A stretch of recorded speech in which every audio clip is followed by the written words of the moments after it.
We are going to discuss GABA B receptors. GABA B receptors are metabotropic receptors. These are the receptors which are actually linked or associated with G proteins. So these are called metabotropic receptors, or we may say that these receptors are indirectly linked to a ion channel.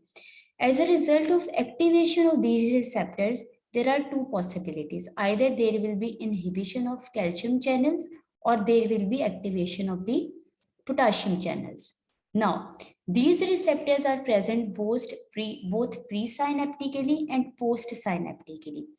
If these receptors are present presynaptically, then we call these receptors as autoreceptors.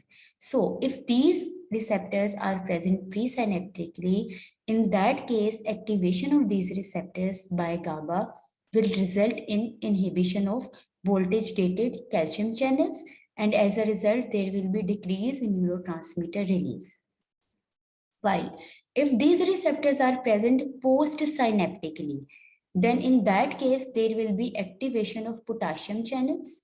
As a result, there will be long-lasting hyperpolarization and slow post-synaptic inhibition. Now, structure of these receptors. These receptors actually are a dimer. This receptor is a dimer. It consists of two domains. These domains are GABA A B1, GABA B1 domain, and GABA B2 domain. We are discussing GABA B receptors, and these GABA B receptors have two domains, domain 1 and domain 2. As a result of binding of these ligands, this GABA, when binds itself to the GABA receptor at B1 side, then there is actually some changes in the B2 unit. As a result, there will be some biological effect. Now, binding of this GABA to the extracellular domain of B1, this is the extracellular domain which is present outside the cell membrane.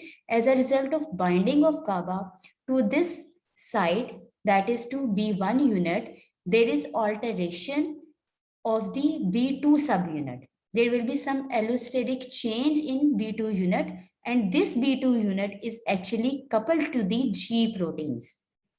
So we are calling these receptors as metabotropic receptors. So these actually units act as a Venus fly trap. Venus fly trap is a plant which traps the flies. So similarly, these units also trap the GABA, which is a ligand, as a trap. So we call these Venus fly trap subunits. By the activation of this GABA B receptor, by the activation of beta 1 unit, there is change in the beta 2 unit. As a result of this, there is inhibition of adenyl cyclase.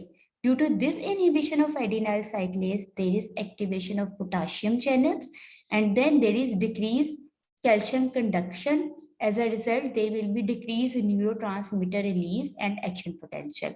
So there are two possibilities which are associated with these receptor. First one is there is activation of potassium channels. Secondly, there is inhibition of calcium conduction. So these GABA B receptors are called metabotropic receptors because these receptors are actually associated or linked with the G protein. And by this G protein, actually there is inhibition of the activities of the cell, as these channels or these receptors are linked with the G proteins. These are indirectly linked with the ion channel. So we are calling these receptors as metabotropic receptors.